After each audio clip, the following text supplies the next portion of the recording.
Hi, welcome to Marker Board Videos. Today's video is about conservation of momentum.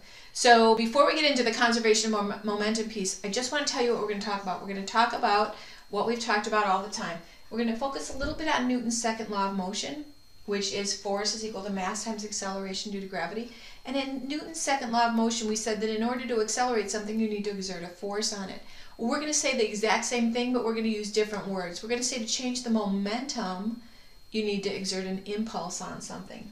But I want to remind you that external forces are required. Remember we talked about pushing on the dashboard of a car when you're inside of a car doesn't make it move because that's an internal force. We're talking about external forces. So internal forces cancel out, but external forces are required in order to cause acceleration.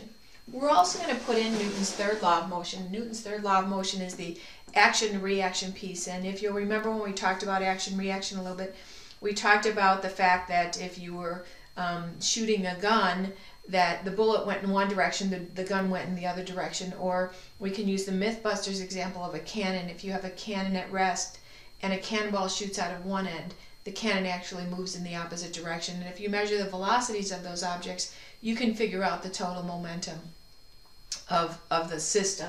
Okay? So momentum, just a reminder, also is a vector quantity, which means that it requires magnitude and direction.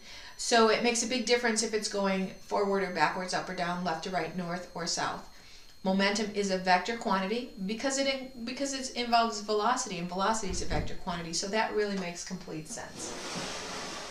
So the momentum of a system can't be changed unless it's acted on by an outside force. That should sound really, really familiar to you.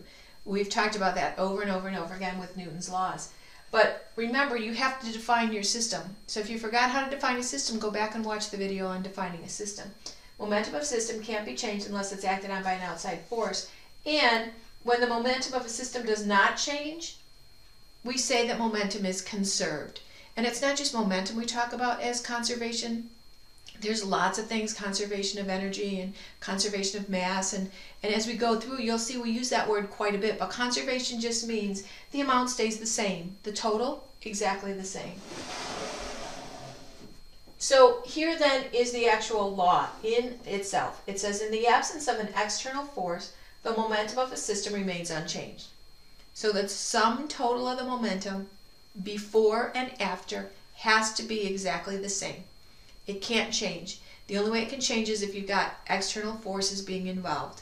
But we're saying in the absence of an external force, that momentum before and after, identical. And I'm going to show you in just a little bit about collisions and how that applies.